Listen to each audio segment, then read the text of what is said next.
Well, let's get the latest from France 34's Simone Bruno, who joins us now from the Colombian capital. Simone, just bring us up to speed on the situation there today.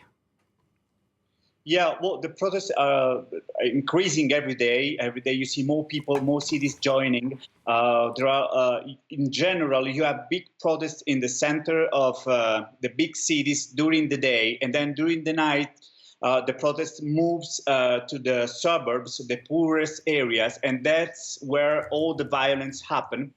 It really seems that either the government lost control of the police or the government is ordering the police to shoot people, because every night you see these terrible videos.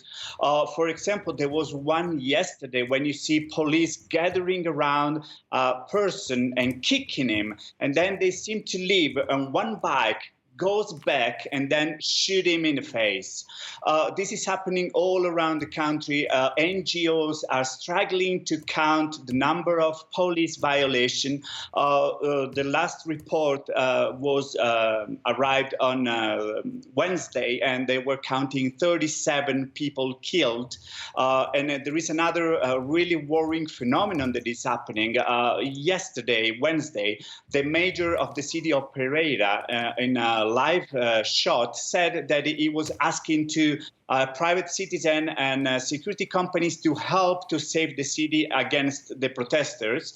And then a few hours later, you had a gray car getting close to some students that were resting after the protests, and they just opened fire and killed one, and the other one is fighting for his life in the hospital. And this is just a kill. There are hundreds of people injured by bullets. And anyway, even if all this violence is happening, the protesters are still on the streets. They're gathering now to start the 9th day of the protest in what seems like an endless conflict here in Colombia.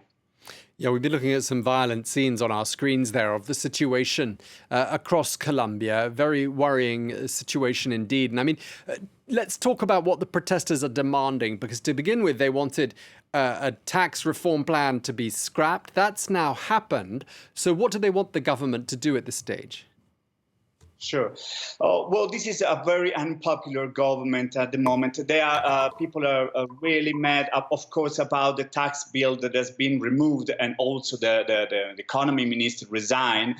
But this is a government that is not implementing the famous peace accord with the FARC.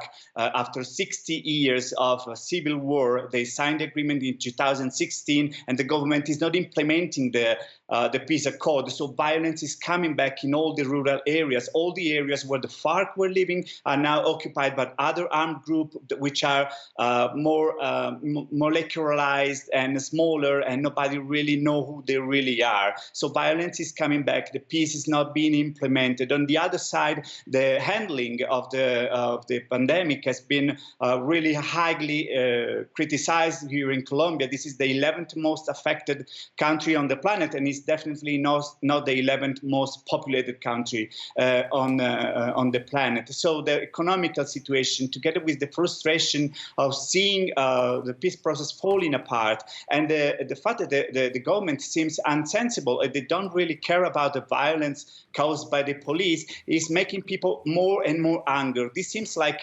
the protest that started in Chile with people protesting for the rising of a bus ticket and ended up changing the constitution. And it seems like we are entering into a similar dynamic here in Colombia.